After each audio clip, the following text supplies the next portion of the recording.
This is Grim Vision. I am the thin man in the black hat, here with two tales of fear and unease.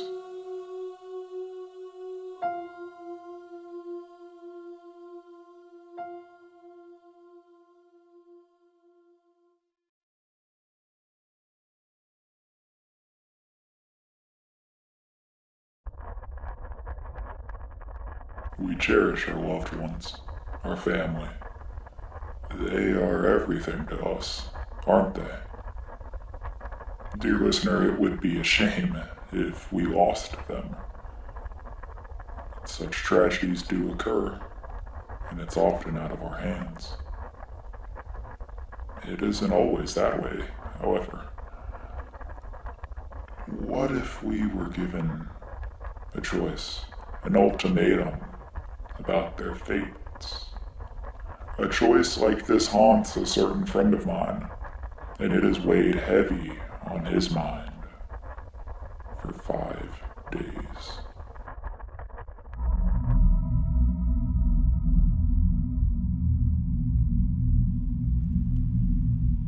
It's been 5 days since I killed my family. 5 long days. I've been sitting here, waiting. Just waiting for a knock on the door, waiting for someone to come looking, for someone to take me away. It's been 5 days since I killed my family. It was one of the hardest things I've ever had to do. Had to do it while they were asleep. Execution style, or whatever it's called. One shot to the back of the head and it was over. I'd never fired a gun before, until 5 days ago. Gun show clause made it easy. It was in and out, no questions asked. It was scary how easy it was, really, but that's not the scariest part. It's been 5 days since I killed my family, and I really do miss them. I wish I didn't have to do it. I'm just so relieved they didn't scream, but I couldn't believe how much blood there was. That's not the scariest part.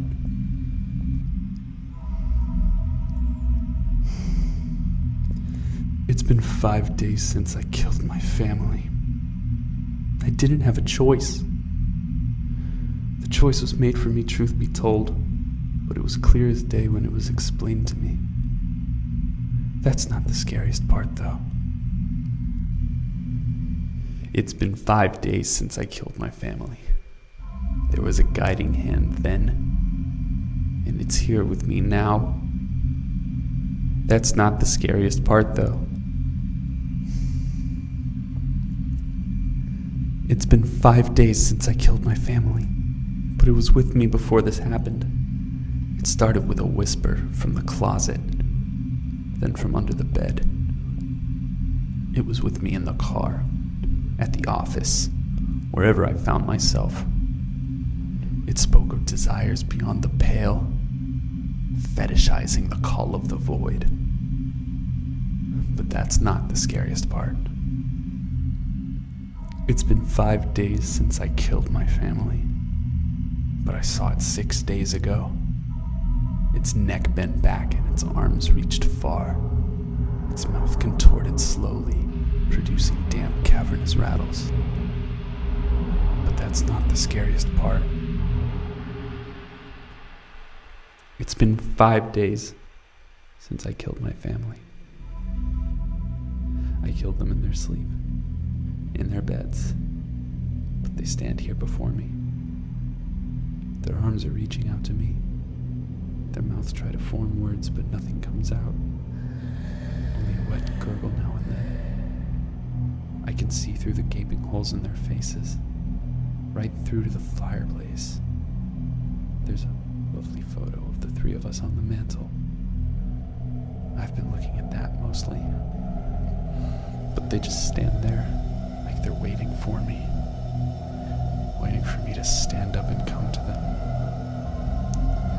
It's been 5 days since I killed my family, but they're here with me now. That's the scariest part.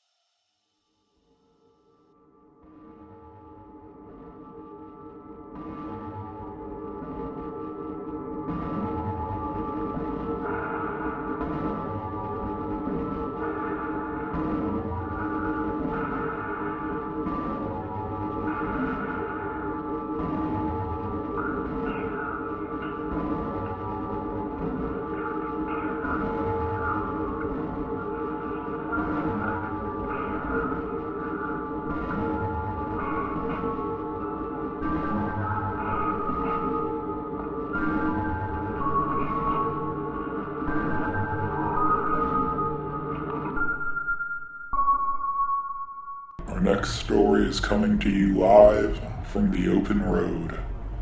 Well, perhaps story isn't the correct word. Consider it to be a confession, a tell-all documented to let us all know about the military ritual.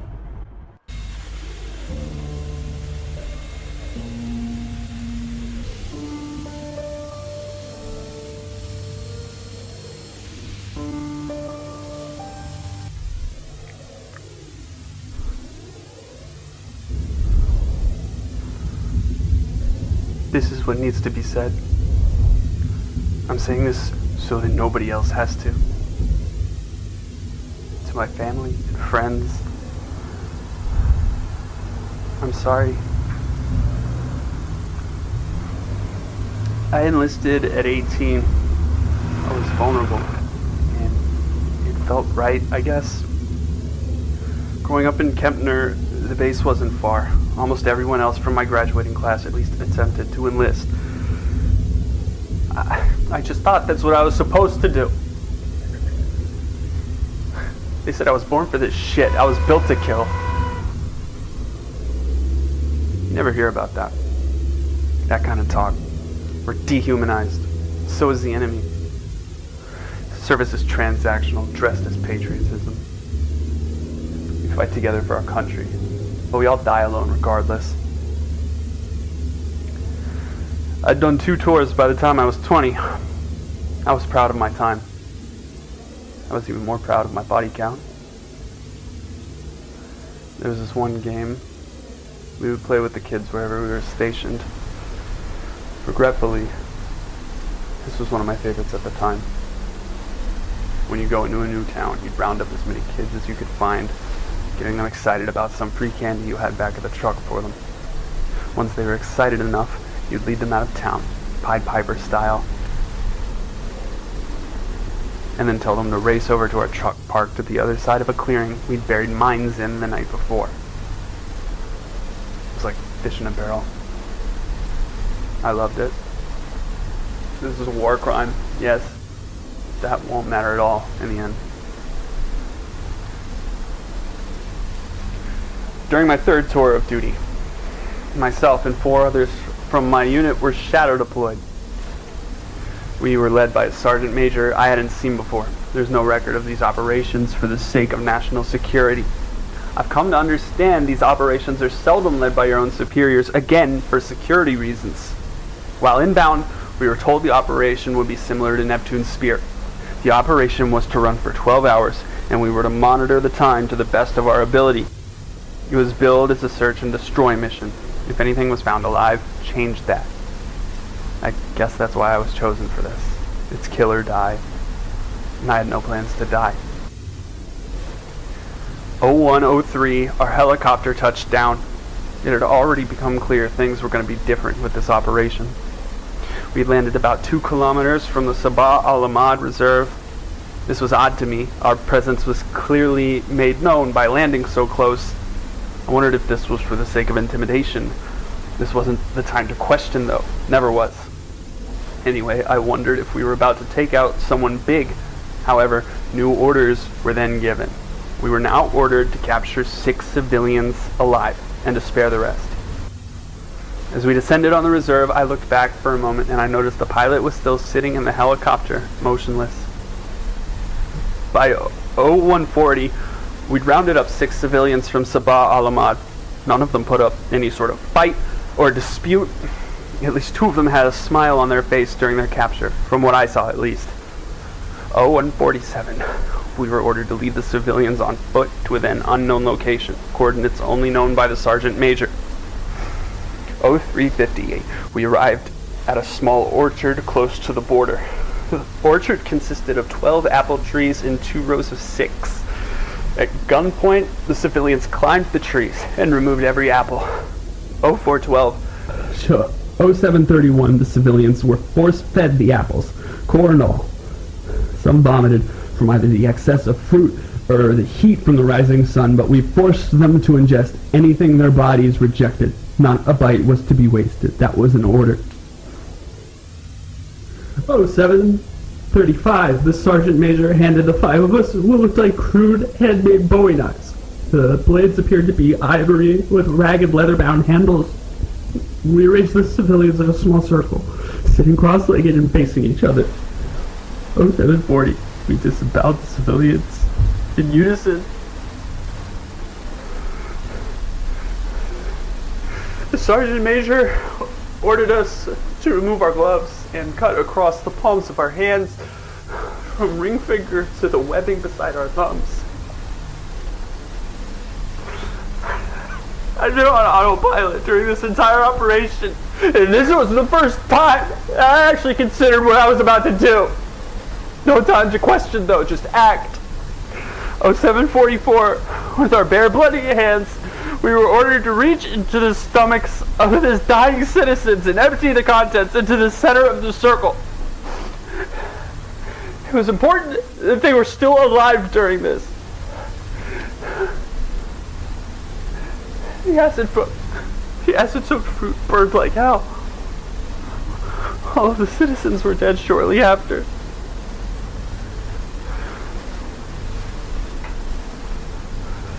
We were then ordered to make a single pile of the apples in the center of the circle. After this, we were ordered to cover the contents in sand. Before covering the fruit, we placed the ivory knives on top of the viscera. They sank slowly into the bloodied mess. After the contents were covered, the sergeant major congratulated us and thanked us for what we had done, saying that the world would be thankful for what we'd spared it from.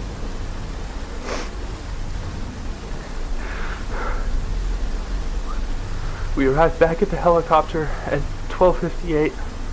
I remembered my hands stinging from the copious amounts of sand caked in blood on my palms. Before boarding, Sergeant Major shook each of our hands and thanked us again, and then announced he needed to give thanks before we could leave. He stepped into the helicopter, sat down, and in one swift motion shot himself. We stood there for a moment, stunned. The events of the last 12 hours seemed to have suddenly sunk in. My knees buckled. A few of us cried. We just sat in the sun for a moment while the pilot still sat silently in the helicopter.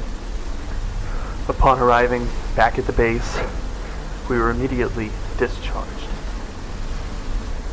This is what truly disturbed me at the time, more than anything else that had occurred.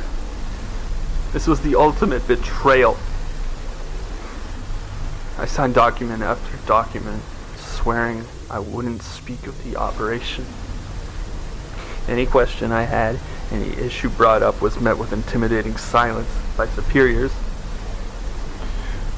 The final document, Form 1G799, was essentially an NDA threatening retaliation if I came forward about what had occurred the night before.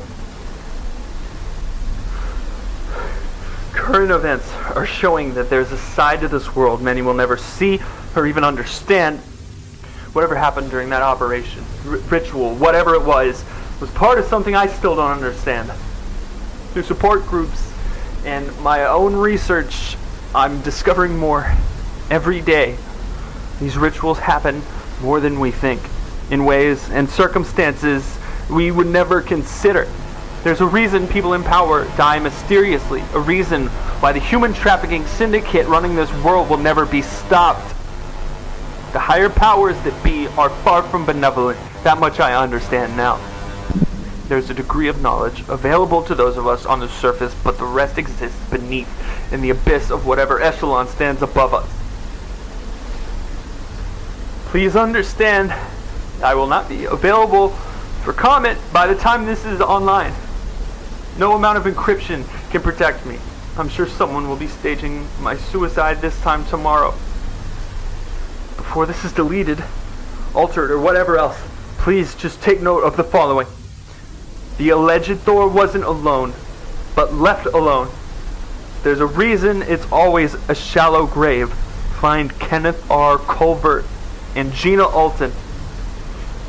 They are forced to wear the social dress. We're only here to please. We will never understand the falling hand, tin redder, and code. Oh, fuck!